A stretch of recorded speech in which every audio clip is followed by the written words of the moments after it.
Hello, wonderful students. Today, I wanted to give you a quick video lecture on paragraph structure.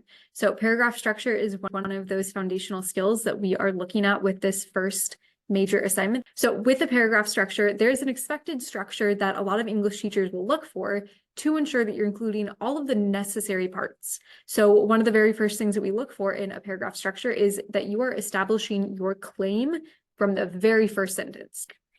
The next thing that we are expecting is that you're going to bring in some evidence. In this case, you are bringing in a direct quotation from America Ferrera's piece or any of those specific essays that we are looking at from American Like Me. And then the third and arguably the biggest and most important part of this paragraph is that you are explaining and analyzing your evidence. You don't want to let evidence just speak for itself. You want to make sure that you are showing why you picked it, why it's significant, how it builds up to your claim. So let's break it down into a little bit more detail. Our first thing is the topic sentence. So with the topic sentence, you want to make sure that you are creating a sentence that really clearly presents the topic of your paragraph. Think of it like the thesis of the paragraph, but think about what points or focus do you have in that paragraph as you are looking at whatever quotation, as you're coming to your conclusions, and think about how that quotation and that commentary build up to the overall thesis. Once you have established that one sentence that's announcing the topic of the paragraph, you then want to move on to the evidence. However, if you just throw a quotation at your reader, they might be a little confused and disoriented. So what we do first is we provide any necessary context to introduce that quotation. Think about who is speaking or where did the quotation come from.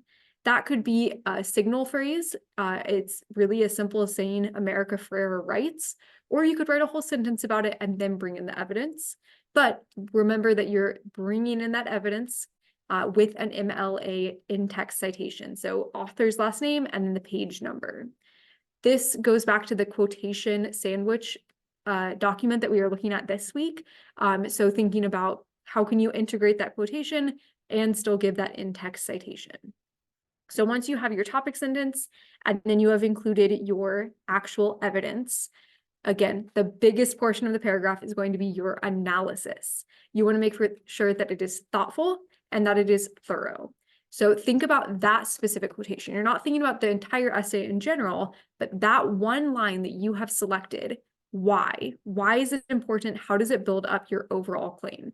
So break it down. Think about what is that quotation revealing about identity or self-discovery. Think about how that supports your overall thesis. Once you've done that, you want to think about how does it relate to your experience with identity or self-discovery.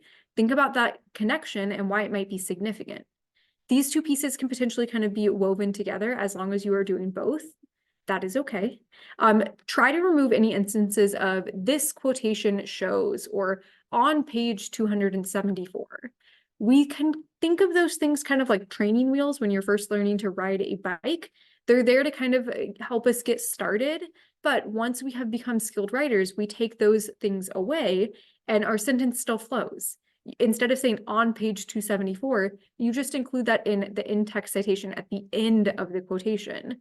This creates a little bit more of a seamless writing that makes it a little bit easier for your reader to kind of digest what you are saying.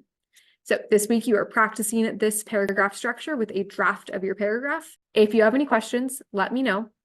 But other than that, happy writing.